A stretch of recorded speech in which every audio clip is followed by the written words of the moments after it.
And we're on the last one of exercise, was the 6.3, and we're given another parabola, we're given the x-intercepts and the y-intercept, and we need to determine the equation, not turning point form. We don't know what this turning point is, but it could be a follow-on question. Determine the equation of the parabola and hence determine what the turning point is. So let's run through what we know. Y equals. If we're given x-intercepts, we know to do that kind of x-intercept-y form. And think back, if we're working out intercepts, we had to factorize or use the quadratic equation, but if we're factorizing, we'd have gone bracket, bracket, x, x, because to get our x squared, and these would have been our x-intercepts just sitting in the bracket. And then we're going to multiply it all by a and stretch it, and we'll work out a just now. Okay, so we're going to subtract. Well, we're going to subtract -1. So we're going to subtract -1, same as adding 1. And we're going to subtract this intercept, -2. Okay, so we're halfway there. Let's work out what a is. We can just substitute this value is, what this value is. And you could substitute it into this equation, and we get c equals -4. Doesn't really help us with b. So let's just substitute in here. -4, that's our y value, equals a, bracket, bracket, bracket, bracket. We're going to add 1 and subtract 2. What's our x value? 0. So 0, 0. Again, given the y-intercept, this is 0. These brackets become quite easy. -4, a times, I'm going to stir it up here.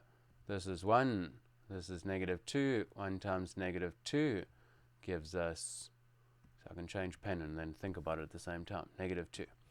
Okay, let's divide both sides by -2, so these cancel. This divided by -2, got my trusty calculator handy, but -4 over -2, 2. But hey, punch it in your calculator, might as well make sure. And 2 equals a. Does it make sense? Happy or sad parabola? Happy parabola, so a should be positive.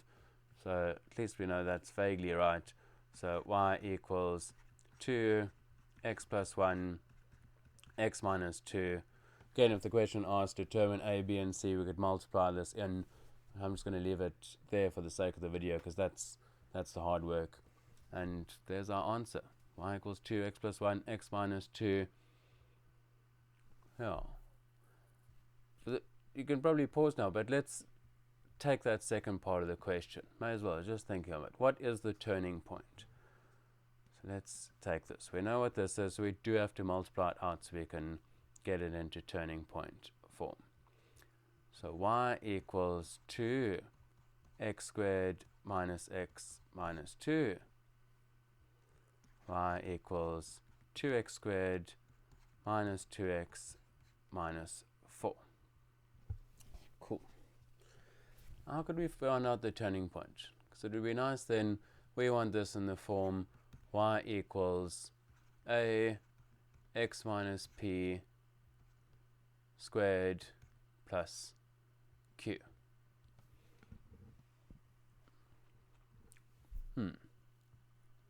And that's what Monday's lesson is all about, and into this next week. How do we turn an equation of this form into this form? Maybe let's just give a hint. We know what a is. A is over here, 2. It's the same a. 2x squared, once we've got an x squared, a is 2.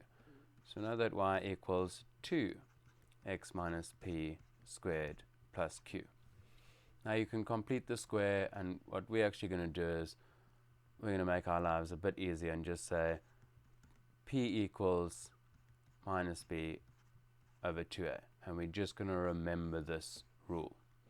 There's some nice algebra to see why it works, completing the square, but if we can just do that, we can work out what it is and then sub in our one value to get q.